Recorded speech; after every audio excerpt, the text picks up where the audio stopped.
Hi, this is Chris Hawkins, and you're listening to the Liverpool Connection podcast.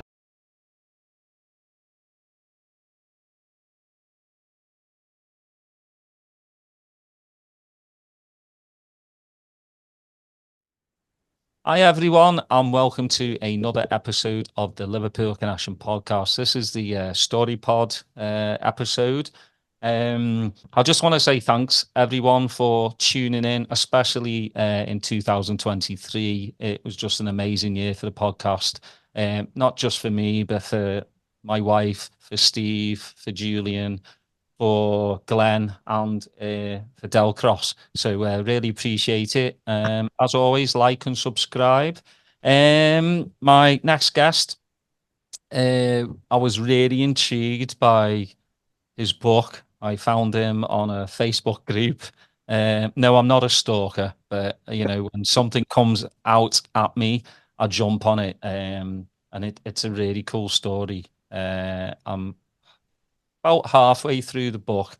Obviously, he's an author. He's got this amazing book that we'll talk about as well. It's called Around the World in 80 Games, the Earth-Shaped Ball. It's right here. And please go out and get it. You can get it on Amazon and all good bookstores. But the author is Steve McCluskey. This is his first podcast, so he's a podcast virgin. We get to, as they say, pop that cherry. But I'll go easy on you. I'll go easy on you. Thanks, Daz. But welcome to the podcast, mate. Thank you. I know, we're going back and forth as life is, for the past month or so. But you're finally on. Glad to have you on. Cannot wait to talk about the book, because I kind of feel the same way you feel about football was going. I feel exactly the same way. But let's get into, you're a Liverpool supporter. I am, yes, absolutely. Number one, the best. With all my heart. Yeah. And you're a Lancashire lad, aren't you? I'm a Lancashire lad, which is it's about an hour away from my home to Anfield. My dad was born in Ayrshire, as was Bill Shankly. Mm-hmm. And so I was brought up a red as a result. And I just remember seeing red. That was my first colour. I had to support Liverpool and Scotland, whether I liked it or not, when I was a kid. I mean, luckily, when I was growing up, the Reds were on fire, 70s, 80s. And so there was a lot to love. But as far back as I remember, I was a Liverpool fan. I was a Liverpool player in the schoolyard, kicking the ball about, obsessed. And my first game was actually away at Man City at Main Road. I think I was about 11. I was 11. I think Kenny got a hat trick that day. I was lucky enough, about 25 years ago, a friend of mine went living in Canada, and he said, "You want my season ticket?" I said, "Do I want your season ticket?" I said, "Where is it?" He said, "It's on the cop. It's on the cop behind the goals." I said, "You're joking." So I've been going all that time, and luckily the guy next to me couldn't go to every game, so I've been taking my son since he was 8 years old. So it's something we've done together.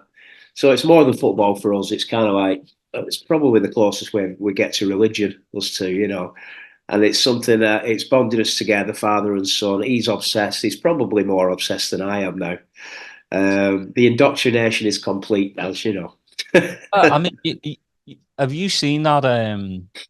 It's like a little film. Not stick figures, but it shows like a dad with his son, and then they walk, and then the dad dies. Oh my God, that's what it reminds me of. Like you just saying that, like for me, my dad was not interested in football. It was rugby, okay.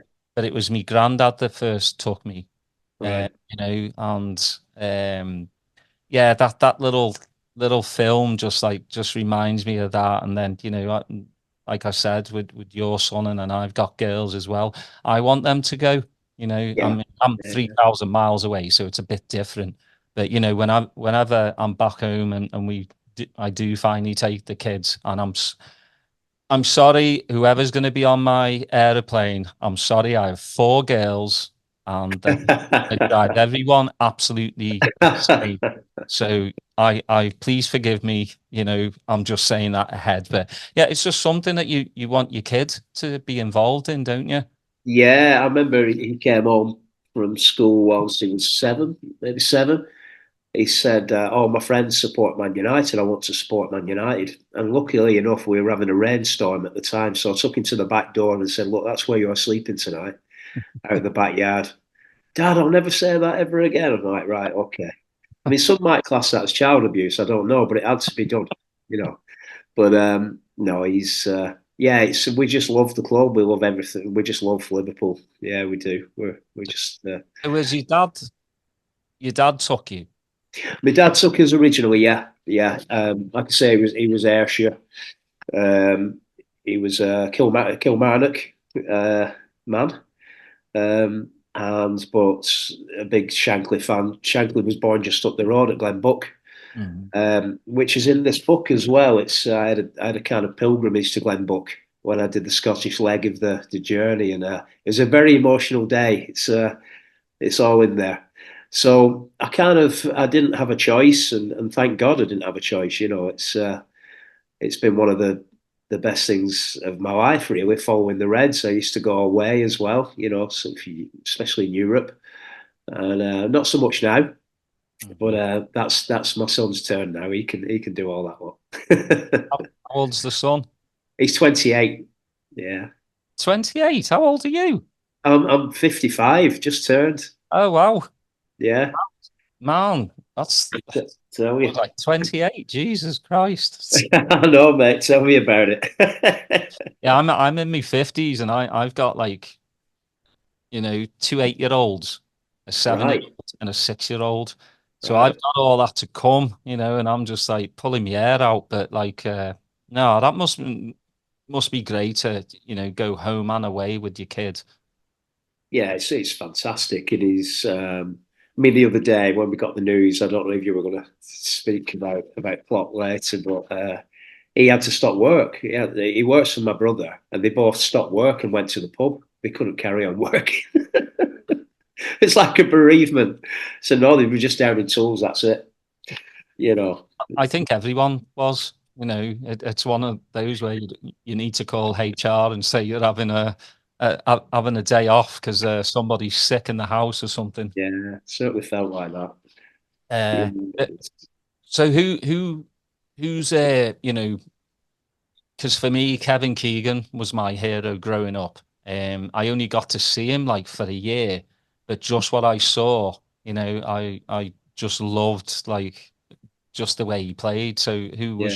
who was your hero It growing was up? definitely Dalglish at that time. I think that was the Scottish connection as well, because my dad used to take me to the home internationals. So I used to go and watch Scotland England, and you can imagine back in the day it was absolutely ferocious.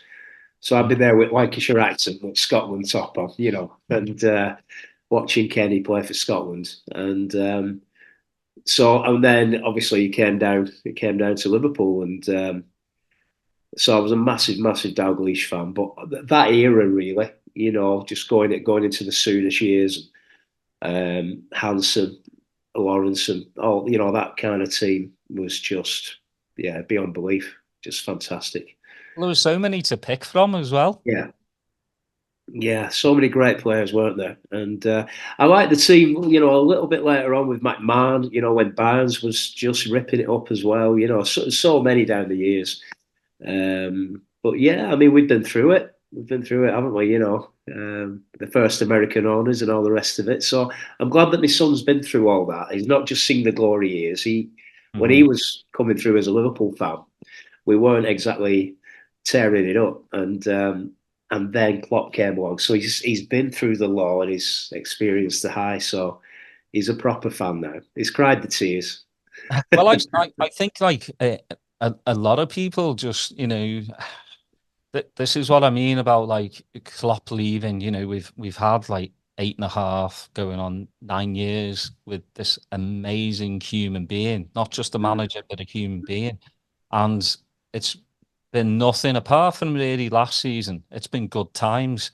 So all these kind of new Liverpool supporters don't know the 80, the early 80s, don't know the 90s, and certainly don't know the 2000s. Oh, What, absolutely. what we've lived through, what we've cried through. We were dire. I mean, so for me, like, you go on Twitter and Facebook, and pe- people just really don't understand what we've been through as supporters. Absolutely, yeah. They'll have a go about FSG, and like, they don't back him and all this. I'm like, man, you don't know Yeah. if that's your only issue, you don't know half the things that, like, what what went on, what we saw, Yeah. you know. It's just yeah, Did I you think ever see Torben Picnic play football? That's where you need to yeah, win. uh, yeah, or even Hadj Philip Jegan. Diouf. Oh, Yeah. yeah, we've seen the good, the bad, the ugly, everything, and still watch them every week, you know. Thick and thin. Yeah, that's it. You'll never walk alone. It's not just a song, is it? We stick with the boys through thick and thin, and and it makes the good times even better, doesn't it? When you've Oh, it does. Yeah, experienced that. But usually makes beer taste a lot better. yeah, yeah, absolutely. Um, yeah, it's still it can still ruin my week, if we get beat. I mean, it's pathetic. I'm 55, but I should know better. But it can certainly destroy a weekend, and probably up to Wednesday or something like that if we get Yeah, beat on a Saturday. it's not as bad as it used to be with me, because I think, just having the four kids, like, click me out of it quicker, because I've Yeah, got to, yeah, got to take care of them. But on a day where I'm kind of by myself, it takes me quite a long time, because I keep yeah, going over the game. I keep going, because there's some games where we played really well and we've been beat, and you just, you know, keep going around in your head, like, we should have done this, should have done that, because everyone's an armchair manager, aren't they? You know, Oh yeah, we're all even experts, at the aren't we? telly. Yeah, Yeah, get him off the pitch, and then immediately, like, the person that you want off the pitch scores or does yeah. an incredible pass, or a boss tackle. Yeah, we're pretty bad critics, but the end of the day, we all want the best for Liverpool. And Is it? you Yeah. know what's a lot of people will probably say, like, the Barca 4-0 is one of their favorite matches, but yourself. I mean, I was lucky enough to go to Istanbul for the final, and I was at the Olympiacos game when Stevie scored the screamer, and I mean, the semi-final of the Champions League when we beat Chelsea with the ghost goal. Hmm. The atmosphere that night, 45 minutes before kickoff, was just like something I've never experienced. But the very best day for me watching Liverpool was taking my son to the FA Cup final in Cardiff, the Gerrard final, when he scored the screamer against West Ham. Because when we were growing up, it's the only time you had access to the players, to see them on the bus on the way into Wembley on the FA Cup final day. And everything stopped, and all the kids came round our house and we'd all watch the cup final, whoever was in the final. And it wasn't the European Cup, it was the FA Cup that was important, growing up. So to stand there with my lad, and then they started playing a vibe with me while I was like, honestly, crying my eyes out, and I'm just, it's the FA Cup final. I'm here with my lad, and it's Liverpool. It's like, wow. And that just beat Istanbul hands down for me, even though that was just beyond belief for what it was. But the FA Cup was special, and that's my favourite game that I've ever seen. Yeah, I think. I think the FA Cup has lost its shine. I'm the same as you. When it was FA Cup final day, it was, you know, your mum or your gran would get all the food ready. Yeah, My mum couldn't stand football, but she just loved the whole idea of the family coming. I was able to drink a shandy. Oh, like 10, 12 years old, Yeah. back home, you're allowed a shandy, a couple times a year when we're in a final. But it was the whole day. And especially over here, it's a bit different. Like, they barely show pre-match stuff.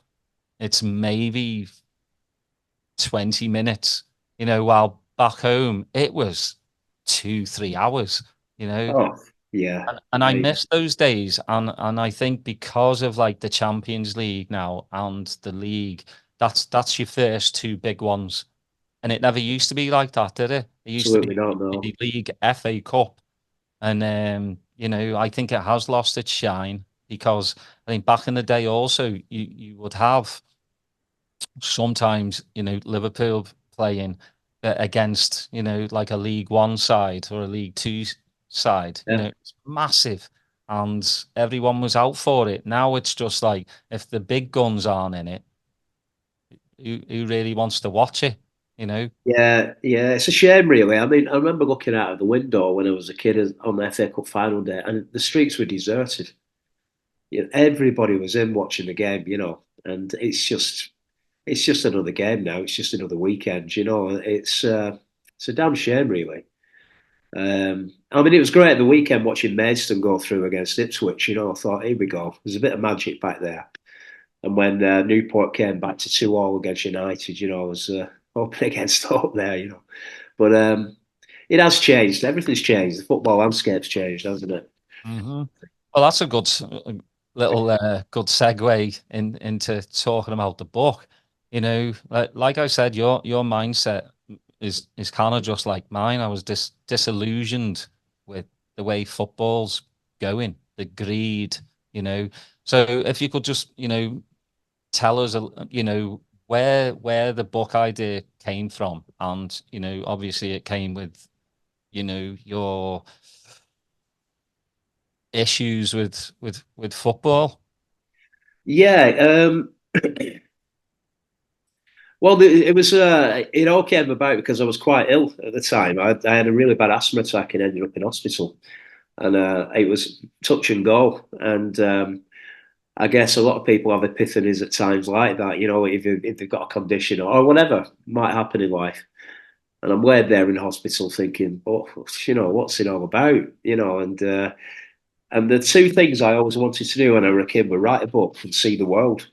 Um, and then, so as I was there for about 4 or 5 days in hospital, and I'm trying to, just think of a plan and a way to do both, really. And then I got thinking about football, and I'd started to turn off football. I wasn't watching as many games. Anfield had lost its spark a little bit during the Paul Lynch years and all that. It was getting a little bit more commercialised, and I mean, you had Sepp Blatter and FIFA. They were kind of, the corruption there. And I thought, I'm falling out of love with the game that I love, And why did I love football in the first place? And I was jumpers for goalposts, all the lads off the estate, and the lasses having a kick about on the local pitch. So I thought, well, it's our game. It belongs to us. It doesn't belong to FIFA. It doesn't belong to a confederation. It belongs to us, and anyone can play at any time.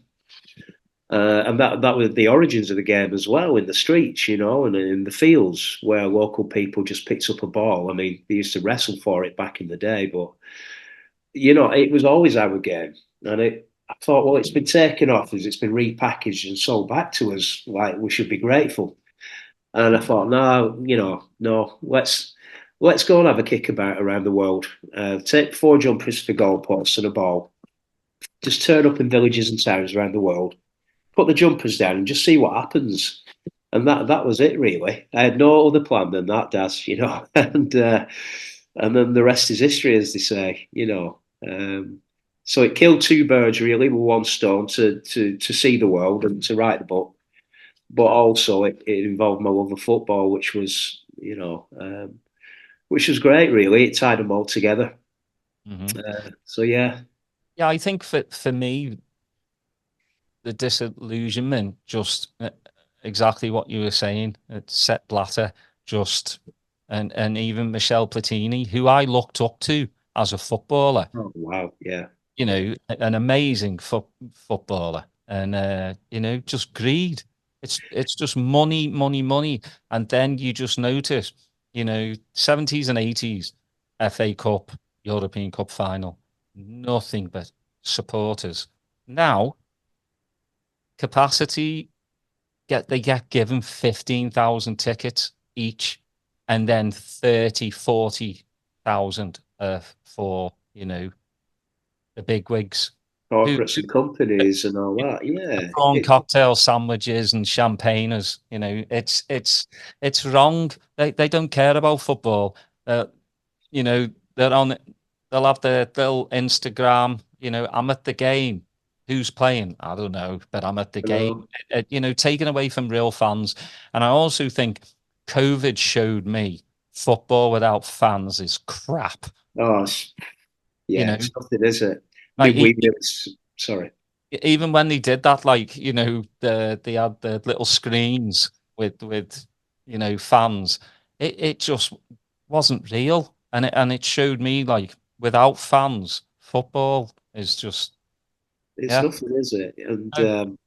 And that was kind of the last straw for me, really, Daz, because like when the suits were, you know, formulating kickoff times, they weren't thinking about fans in England going to the games.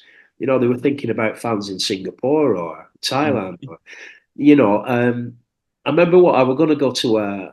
It was we got Exeter in the cup, and it was rearranged to a Friday night. And I think by the time I worked it out and I couldn't get a train back, it'd be like 250, 300 quid round trip, you know, to stay. Like, wow, why should I have to pay that to watch my club? You know, Mhm. when I live here. You know, it's just not right, you know. So anyway, so it's my small attempt really at kind of, I don't know, bringing it back to the game really, you know, and taking these people out of the equation for a little while. Yeah, it's just it's tough to watch, you know, something that we all love and all grew up on just kind of get torn apart, and like, you know, don't even get me started on VAR as well. It's just it's has it made football better? Like maybe VAR, the actual technology, but then the referees or the clowns that are actually in Stockley Park obviously don't know what they're doing, you know, No. and that to me is kind of ruining football. You know, you think you've scored a goal, and then you've got to wait 2, 3 minutes to celebrate, and then Yeah. it's a muted celebration. You know, Yeah, it has it's kind of like hoovered the life out of footy. It really has. I mean, yeah, when a decision goes your way, it's a nice feeling. But when you, like you say, when you score a goal, that's what you're going for. To see your team score a goal, but you can't fully celebrate. And it's that horrible kind of, you know, you initially celebrate, but it's that horrible 30 seconds to a minute after. You're thinking, oh, okay, we haven't kicked off again yet. yeah. VAR. And you're like, oh my God. So, Well, yeah, you're hoping it's a minute. It's well, usually yeah.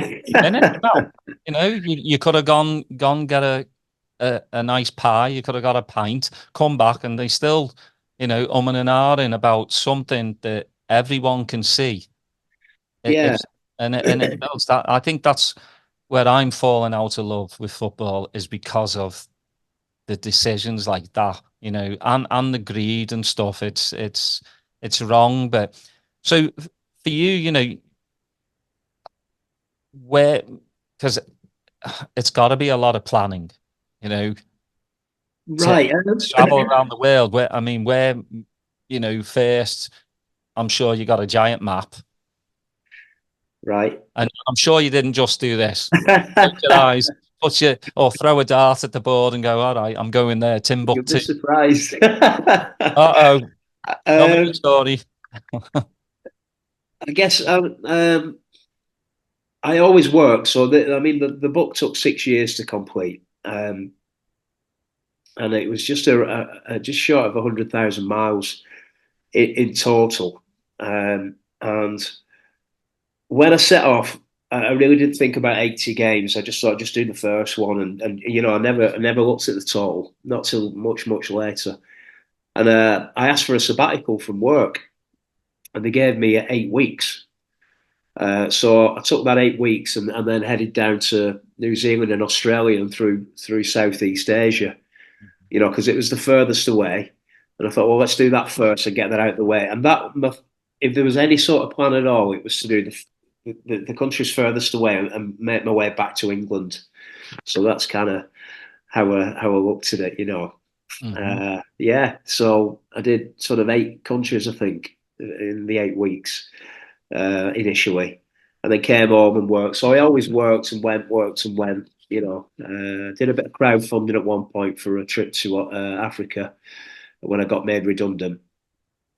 And just made my way around that way. I sold my guitar, sold my amps, and that kind of stuff. And there's a lot there. Really, it's a long story, but it wasn't. I mean, there were some countries I was really intrigued about, like Colombia.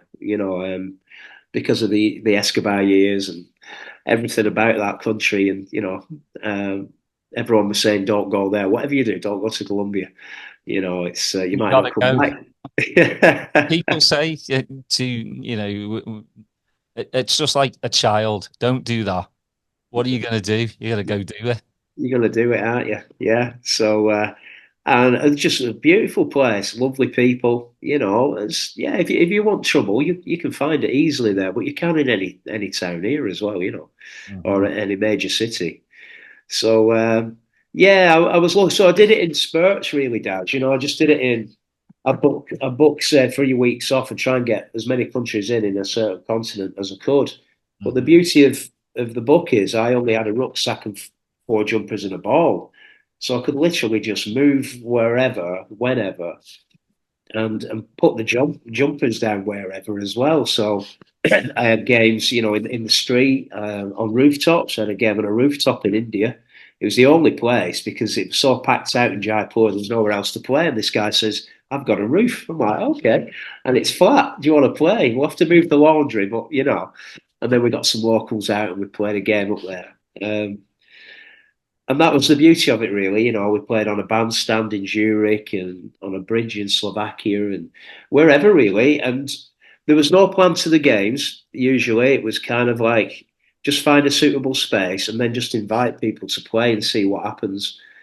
And the only place that was difficult was Georgia. It was Georgia. Yeah, because it was on a Sunday in the buckle of the Bible Belt. And people were like looking at me very strangely. And it took a while, but we got there. We got there in the end, So did you take is it just one ball or have you had many, many balls? Originally it was just one ball and I was going to take that everywhere and get it signed and all that kind of stuff.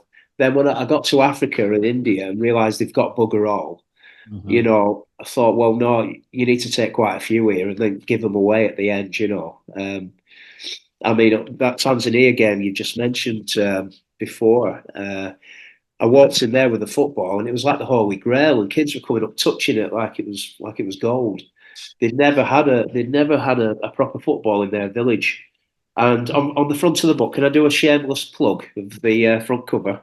So this guy here is called Giffy John, and that was the ball they were playing with, and that was banana leaves and string and rubbish, and that was the village ball amongst about 50, 60 kids, and so when they saw an actual football, it was like the Pied Piper. They were all following me out of the village, to touch the ball. It was crazy, Can you imagine though? I mean, a lot of them don't wear shoes either. No, they don't. No. Actually kicking that other thing around, like I can't imagine that's the thing. I think sometimes we're so far removed from what happens in other countries. We can't grasp. They've never been able to play with a real football before. You're just like, what? Everybody has footballs. Yeah, it's very humbling. I remember being in Cuba, and it's very similar there as well. They don't have very much, and I just had the ball under my arm. I was in Havana, I think, or I think so. And this guy comes running out of his shop. He said, "You can have anything in my shop if I can have your football for my son." I said, and it was the only ball I had at that point. And I hadn't played any games yet, and I couldn't buy one anywhere. They didn't sell them. And I said, "I'm really sorry." He said, "Look, I'll take you out." And he showed me. He said, "I'll take you through the back of the shop to all the expensive stuff. You can have whatever you want. I just, you know." And I'm like, "Wow." And yeah, it's an eye opener. But the people I met along the way, Daz, the people who had nothing gave me everything. They gave me time. They gave me a cup of tea. They didn't give me the shirt off the back. Such lovely people. Always invited me back to their homes, meet the family, and they had nothing, but what they had, they shared. And I came back feeling like a child. All my wants and needs were just pointless, really. One of the main things I get from this book is football makes people smile. Oh, sorry, I missed that bit. What was you saying? Football makes people smile. Yeah, absolutely. Yeah, The number one thing, every chapter, the characters, and there's so many characters in this book. Like, people are probably like, nah, there's no, he made that up. But it's just smile after smile after smile, and the book actually makes me smile. Oh, brilliant. Because Brilliant, Daz. That's great. it takes me back to when I was young. I used to play in the back garden by myself. Kick the Yeah, ball, kick the yeah. crap out of me dad's garage, like put dents in it. But I was happy, and again, it takes me back to going to the local park and putting the jumpers down, Yeah, and just you go with your mates, like three or four, and then by the end you have like 20 kids on, yeah, on a pitch, and I mean, it looks insane, and it was insane, but it's that's what I get from this book, is just all different, black, white, red, green, doesn't matter, tall, short, fat, thin, who yeah. cares, woman, That's it. Yeah, man, just kick a ball around, whether you're good or yeah. not. And also what I found, Steve, is some of these kids can really play, Oh, from yeah. I'm reading. There's some incredible players. Yeah. And you're just like, Um, if they don't have a proper footy, how are they playing like this? I mean, in some of the villages in Africa, there's very little else to do, and they just spend all day kicking whatever they can around, whatever they've made, and they'll just spend all day doing it. I mean, I met a guy, Israel, Barho, and he could have played top level football here. He was just absolutely dynamite, but he'd never get the chance. He'd never get the chance to come over, and to play and to go on a trial and that kind of stuff. It'd just be almost impossible. And but what a player! And he dedicated his whole life to it. He had one pair of boots that were falling to bits. I got him. I mean, that's the thing is you know, I got him a pair of boots, and he thought it was Christmas and birthday rolled into one, and it's like a pair of boots because he'd had the same boots, but he'd outgrown them by 2 or 3 sizes, but he was still wearing them, but they were all taped up. I said, "Do you need some new boots?" He said, "Yeah, but it'll be like a year's wage or whatever, to put aside." I said, "Come on, we'll go and get you some boots." Honestly, at the end of that adventure, he said, "I want you to come to my village. We've got something for you." I said, "Look, I'm going tomorrow. I'm going to another country." And what they'd done, they were going to give me a cow. They were going to give they were going to give me a cow from the village to say thank you. It's like, wow, is this really happening?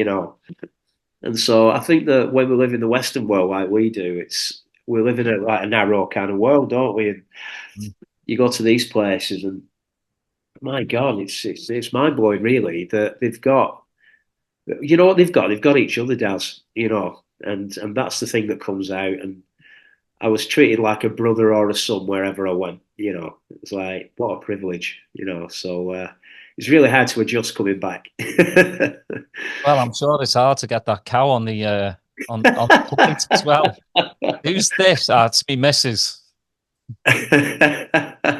She doesn't talk much. No, but that's what I mean though. These people, don't have anything. They just have each other, Yeah. and it just makes that's why I always liked watching like Anthony Bourdain, All go right. to Okay. these far off places, Yeah. and people they'd give him food first. Yeah. It's just something that they've embedded in their society, and I think ours, we've lost that a bit. It's Yeah. me in today's society instead Yeah. instead Yeah. of like, you know, help each other. Yeah, there are obviously we're not all doom and gloom. There's not No. No. No. 90% of this world they're like it's me. But with all this like self obsession, taking selfies and all this, when you've got somebody like the people I've been reading about that have nothing, uh, Yeah. they just enjoy life. They just enjoy life. They just enjoy. I think you hit the nail on the head there when you said about it's not all doom and gloom, and it isn't. It's just that the good stuff isn't reported. Mm, It's just not reported. I mean, our country have fallen apart without volunteers. There's yeah. literally millions of volunteers propping this country up. It should be national news, but it's we don't live in the world that we see on the telly. It's very different, but we don't get the good news, and I don't know why. Well, there's lots of conspiracy theories as to why, but there's so much good in the world, and if we reported that, it'd be a different world. It would, Well, I'd watch the news a lot more, because Yeah, exactly. Yeah, yeah, yeah, yeah. when you turn the news on, it's just all doom and gloom. It's like, this person's doing this happens. There's just nothing. I just remember like I'm pretty sure growing up 70s and 80s, the news at least would have something positive on. Yeah, the 10 o'clock news used to finish with a little funny story. Yeah. But why does every major story have to be a bad one? I don't get that. I don't get it. And, there's so many brilliant people in the world doing great things and helping each other. It's just madness that it's to this that we're promoting the negative. It's some form of control going on, but I don't want to go down that particular rabbit hole. No, that again, I always say that's a different podcast. That's a dark web podcast. That web, yeah. Well, I thought it was really great that you're able to kind of enjoy this with your son as well. Meeting Yeah, with his mates.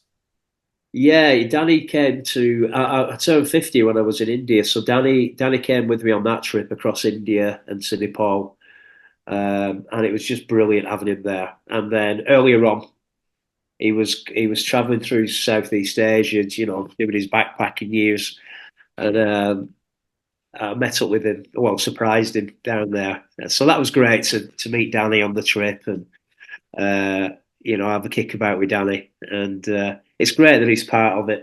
And some good friends came out with me for one or two of the games as well. So I'm glad, they've given their own personal accounts of their journeys in the book as well. So I think majority of games I just set off and did, but I did get support on some of the others. Like later on, especially, we went to Ireland. I went with a couple of lads, and a guy flew out to Hungary. And in a couple of the countries I went to, I knew people when I got there, so they were a big help as well. Yeah, and we had an interesting game down in Kewley. We went to the jungle refugee camp and had a game there, which was again, an eye opener because all we saw on the television at home was all these hordes of guys trying to, smash the lorries, get across the channel, and they were definitely there, and they were doing that. But what we saw were thousands of people at night just living in battered tents on sand dunes. But what they'd done is they built built their own village out of rubbish. There was a church there, there was a school there, there was cafes there. You know, it was they've been really resourceful and just built this kind of mini town, and that wasn't reported anywhere. And when we were walking through the refugee camp, we were just met with smiles and offers of cups of tea and conversation. And all the TV cameras were dotted about, just facing the floor and waiting for the fires at night and for all the bother. And that was a really good example of even in the most desperate place, the most amazing people. You Yeah. know, just resilient, friendly, wanting to get to know you. It's like report that. Come on, you know, I don't get it. Don't get Well, it. that's the thing too, like I said, my dad worked in Saudi, he worked in Iran, he's worked in Iraq, you know, and I think the West have this kind of view of these people.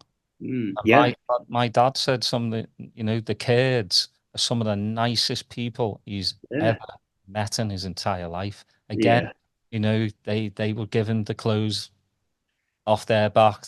The food would always be the guest first. So I yeah, think, yeah, there is blindfold there sometimes because yeah, that, like you said, the news doesn't report, you know, how nice these people are. Like, no, not everyone's out to, get each other, and it's kind of a sad state. But I wanted to ask you a few questions. What's the highest elevation that city or town you that was up in Nepal, in Kathmandu, up in the Himalayas up there. And I met a monk on my 50th birthday who gave me a roundabout bollocking about a lot of things, really, about all the poisons I was carrying and this, that, and the other. And yeah, I think you were probably right, actually. But that was a great game up there, and the sun was there. And there's lots of temples. That was part of the reason to go to Iceland later, because I thought, well, I've been all the way down to New Zealand, so what's the furthest north I've been? And I hadn't been that far, so I ended up in Iceland for a game. To try and get some, because everywhere I went, I was cooking on gas. You know, it was like super hot wherever I went, and so we had a nice trip to Iceland. So yeah, the highest was definitely Nepal. Um, yeah, the hottest was Kenya, which was ridiculous for my blue skin. It was just ridiculous. The coldest was Iceland. Um, the maddest was Colombia. I could I just go on and on really with all these labels really, but yes. So as lots of cultural differences, but fundamental things were the same. People wanted community, friendship, family, and it was everywhere. It was really uplifting. It was really uplifting wherever it's you went. crazy to think because I know Iceland has a massive Liverpool supporters branch as well. So, I mean, going around the world as well, did you also like encounter Liverpool supporters? Yeah, I remember watching a game in New Zealand. I got this guy to open his pub at about four o'clock in the morning. With this time difference, we were watching United Liverpool. I should have said Liverpool United. Can't put United before Liverpool. Um, and yeah, wherever we went, I was in Japan and watching the Dortmund game in the early hours there. We had a lot of Japanese Reds, and the Iceland. It's funny you should mention the Icelandic Reds. Yeah, I walked in to watch one of our Champions League games in a local pub, and I never buy a round in Iceland.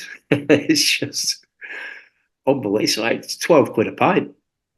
Oh, And I met all the Reds in there as well. So yeah, wherever I went, I saw Liverpool fans. Yeah, yeah, it's mental, like just how far and wide like our fan base is, you know. yeah, crazy. Like Thailand, I came across this footy pitch there, and all these kids were playing. They all had their replica shirts, tons of Liverpool shirts. And this was it wasn't in Bangkok. It was like a suburb. It was like out there, Mhm. but they were still there. It's yeah, huge, huge. Yeah. So for the book, like what do you want people to kind of get from the book? Um, well, it'd be nice if people get a sense that there's as Joe Cox said, the politician that was murdered. She said there's more that brings us together than divides us, or words to that extent. And I think if the book helps in some way towards that thinking, really, that there's hopefully it's a really hopeful book and it's a positive book, and people can see we're not that different. Wherever you are in the world, people have the same, you know, wants and needs, really, and I think that we shouldn't be viewing people with such suspicion as we shouldn't be. If that's our first port of call, to view a person with suspicion, then there's a barrier up straight away.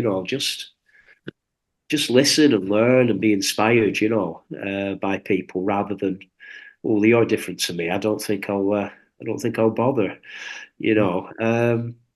And also that it's our game and it doesn't belong to the Blatters and it doesn't belong to these guys at all. It's ours. And go and watch your local grassroots football team.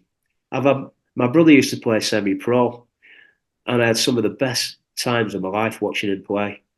In cup semi-finals, cup finals, um, watching how a club at that level works and how people fundraise all year round just to keep that club going. That's footy. Yeah, That's footy. We're just about preserving it at Liverpool, the connection with the fans. When FSG tried to up the ticket in the main stand to 74 quid, we all walked out on the 74th minute. And they listened. We're kind of clinging on. We're doing all right. But you saw Klopp 2 weeks ago looking behind him at the main stand saying, come on, yeah, where's the noise? And it's what you were talking about before about the prawn sandwiches. And I don't know. I fear for us. I do. But it was a long answer to your question there. But I hope people really have a good laugh. I hope they enjoy meeting the people that I met along the way in the book. And yeah, and and if anyone's got a condition like I have, like the asthma, that it needn't be the end of the world. You can go further and farther than you think. If I mean, not everybody can, unfortunately, but a lot of people can. It's all here. You just have to push yourself and keep going, and see where it takes you. And yeah, and that's about it, really. But definitely a positive message that there's brilliant people in this world, and yeah, just go out and meet them, and yeah, enjoy life while you can. well, I mean, the quote that I really like is as long as there's a banana skins in Uganda and tin cans in Lancashire, football will always belong to the people. Yeah, That's it, that's it. you know? That's it. Yeah, Yeah, yeah. I like I said, like I'm halfway through the book and I'm really enjoying it. It's because I I get loads of books, from footballers, and sometimes they just go on and on and on and on, and I can't really get into it. I lose just but this I've again, if I could have just read it from start to finish, I would. But as I said, life gets in the way with four kids, and it's crazy because two of my kids have lung disease, okay. so they have really bad asthma as well. Yeah, So we have to really be careful, like especially with just them getting the flu is yeah, bad enough. You've got to really like segregate. Okay, you two stay over there, and we'll stay over here, and yeah. wear the mask and all that stuff. So yeah, I've got to look out for that. But let's talk about Klopp. Let's talk about this Liverpool team. Yeah. If you would have asked me in August, would we be top of the league? Would we be in a final? Would we be in the sixth round of the FA Cup? Would we be in the last 16 of the Europa League? I would have your hand off. Especially after last season's just, whatever last season was, it was just a hangover, I would say, from the season before. But Yeah, I'm just amazed by this team. I'm amazed by Klopp. He just, even though we all know like it's coming to an end, and it's going to be a very emotional time in that last week of the season. Whether I'm hoping we get to the Europa League final and the FA Cup. Like me mate said, he just thinks it's going to be Liverpool, Man City, in the FA Cup final, just to maybe. go. It's going to be emotional, but what he brings, to this team, and it's 2.0 Liverpool now. Yeah, No way did I ever think four brand new midfielders would come in and hit the ground running like they have. And they came from nowhere. I don't even know who, Slobozlai was or is. I'd heard of Gravenbach. Endo, no. no, McAllister was probably the only one. yeah. And I think we stole him from Brighton for 35 million, We must, yeah. and people were complaining that we weren't spending 100 million on players. It's not. If people don't know already, Klopp has a certain player that he wants, and they've got to tick off these boxes, and 100 million is usually not one of them. Absolutely, yeah. He just knows, doesn't he? I mean, when there's a clamour for new players in any transfer window, and me and Danny do it ourselves, we're guilty about it sometimes. We're thinking, why don't you go for him? Why don't you go for him? He's a perfect fit. But he already knows. He's already got the players. I mean, our squad now, with all these lads coming back, is just absolutely phenomenal, isn't it? I Mhm. mean, look at the other day with a young lad at right back, young lad in midfield, Quansah playing like he's been playing Yeah. forever. What he's done with Jones, he's turned Jones into a player. No, he was always a good footballer, even when he was in the younger age groups, weren't he? Mhm. But he's turned him into a man, and he's grafted, and he's walking around, but he's using that arrogance in a great way. Mhm. He's the best coach in the world for me, because Ancelotti, Guardiola, they can go to these places and take players off the court peg and just put them in and pay whatever they want. This guy, he just creates magic, doesn't he? He just, I mean, look what he did with Sadio Mane. He was a good player, but he left a world beater. Bobby Firmino couldn't get a game out there with Rodgers. One of the best players to ever wear a red shirt. Salah, it's a missing prem, comes back. That's just Klopp. That's Klopp. He's a special man, isn't he? Yeah. I just think a lot of people just haven't learned. Like, like you said, I think we've all done it. We've gone, you've got to go get him. Yeah. We probably all said we need a centre back. We need a defensive. Oh God, yeah, yeah, yeah. We're all screaming, and he had it covered. I mean, is Endo like someone you would put in your first 11? Off the bat, not a chance. No, But again, I'm not a world class manager. Klopp is. exactly. Yeah, Everyone has opinions, but like I think I think some people just want to win like the transfer league. yeah, and that's exactly how United operate. They just go out and buy names, and Hmm. look what's happened to them. They're just a mess because they're not a team. They're just individuals, and he doesn't do that. I mean, what he's done with Endo before Endo went to the Asia Cup, he was dynamite, weren't he? And when he turned up, I thought, hold on a sec, he's going to really struggle in there in Premier League. How's he gonna fill that spot? And then when he were gone, I was thinking, oh, gutted. And Yeah. that's going to Asia Cup. Well, I mean, the first few months, he wasn't up to speed. But neither was Fabinho. Remember, it took Fabinho No, like four or yeah, 5 months. Same with Robbo as well. yeah. Robbo He couldn't get a didn't even game, could put he? him in the team Yeah. until about 4 or 5 months, and we had to go through Marino, who God Oh, bless, wasn't the greatest football player on the planet, but you know it was biding his time, and I think that's what Klopp gives these players is time. And Yeah. you can see the confidence. Look at Gomez. Everybody was writing Gomez off. Oh, he's done. He's dusted. Get him out of here. He's having one of the best seasons he's had for probably 3 seasons, and people forget that year we won the league. It was him and Verge Yeah. until Yeah. that. Yeah. I think it was the Burnley game. They slid off the pitch and he broke his That's leg. right. Yeah. Yeah, Yeah. but he was fantastic. And then Yeah. footballers need to play on a regular basis and Yeah. confidence. And Gomez looks like he could play goalkeeper, could play a striker. Oh. I mean, when that lad finally gets that first goal, I'm going to be so happy for him because Yeah. it's kind of like a bit of like FU to the people that just stop believing in him. And I think we've got to stop doing that with footballers. Jones, oh, he's only in the team because he's a Scouser.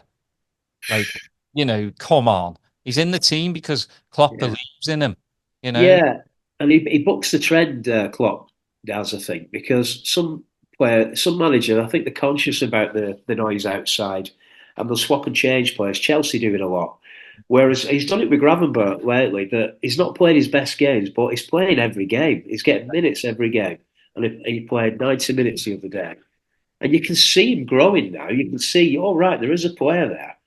And to do that at the highest level and try that out, a lot of managers will balk at that and say, no, we need results. Mhm. But Klopp's different, isn't he? He's kind of like, no, if you don't play, how are you gonna get better? And it's quite an old school approach to modern football, really. And because they've got no other testing ground, they have to do it there. And fair play to Klopp, he's got the balls to do it. Yeah, well, I mean, that stat we've had 191 changes, 54 Right, more than any other team in the Premier League. It just right, it just shows like he's you know I'd say August. Once we got those players in, people were already starting to look at January, going, "Who are we going to get in? We need yeah. this player. We need this player." And I look at the squad right now. We don't need anyone. Don't need anyone. No, No, we no. don't. I mean, Connor Bradley, again, I'm sure people would have laughed and gone, nah, if Trent's not in, Connor Bradley, nah, he's not going to do it. And he looks like he's played there for 2 years. Oh, he came on against Arsenal and Martinelli out the game, did he? Yeah, What a player. And I think they all saw that pre-season and then he got injured, didn't he? yeah. And he couldn't start the season. But it's the belief. It's like McConnell in midfield. Apparently Klopp just said to him, just go and play like you're playing on the park. Hmm. I mean, as a young lad getting that sort of backing from your manager, just go and play. And I watched a documentary on Souness last night, and they bought him from Middlesbrough. And he got to the end of his first training week, and he said to Ronnie Moran, he says, no one's told me anything about where I should be playing and positionally and all that. And Ronnie Moran gave him loads. He said, shut your effing mouth. He said, we bought you because you're a good footballer. That's all you have to do is go out and play football. Because that was the Liverpool way. Yeah. You're good enough. We bought you for that position. Go and play it. And there's a little echo of that with Klopp, I think. Well, we had Jan Molby on, and he kind of said the same story because he came from Ajax. That was Right. he like, you've got to do this and this stretch and all this, and he came to Liverpool and he's like, when we doing the stretching, what stretching? You get out on the pitch and Yeah. play your game, and Yeah. he was just like, okay, and we all know what Molby did, but yeah, I Yeah. just think he turned doubters into believers, didn't he, Klopp? Yeah.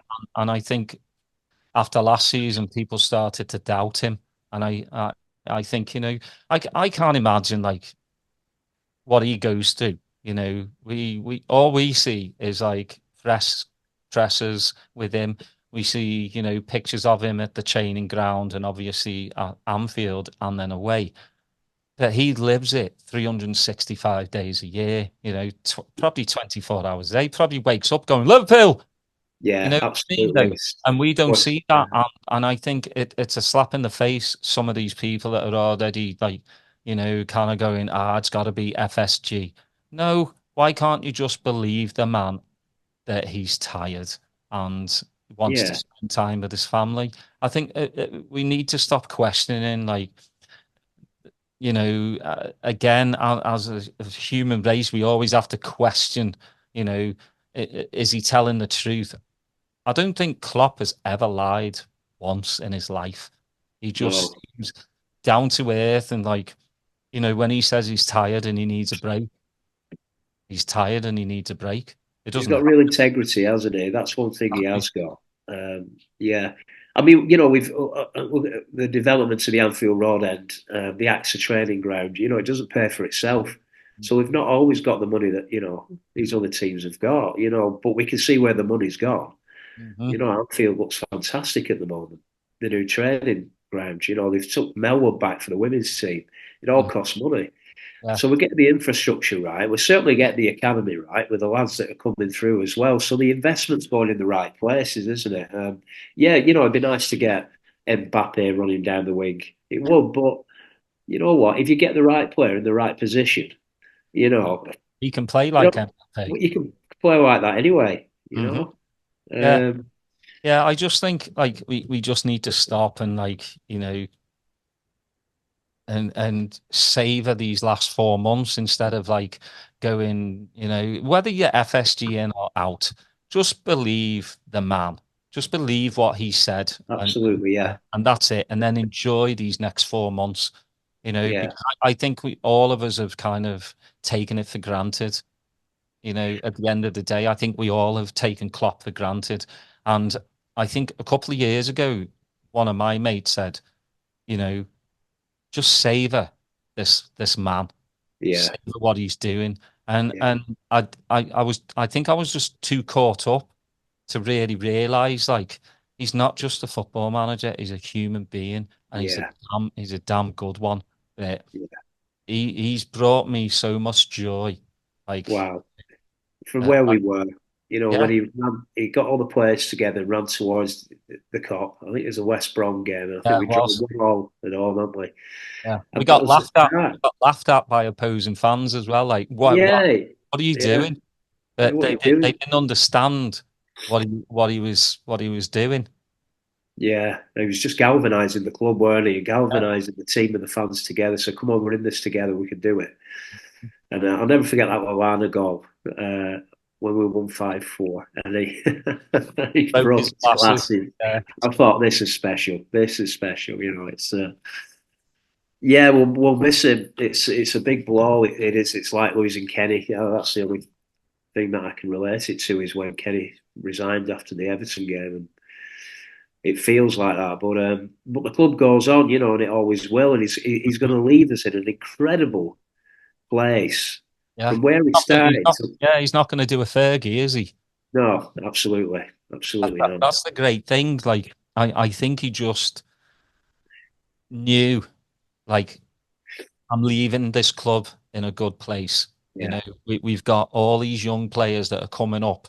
The futures looks bright for me to, hand the baton off to whoever it may be.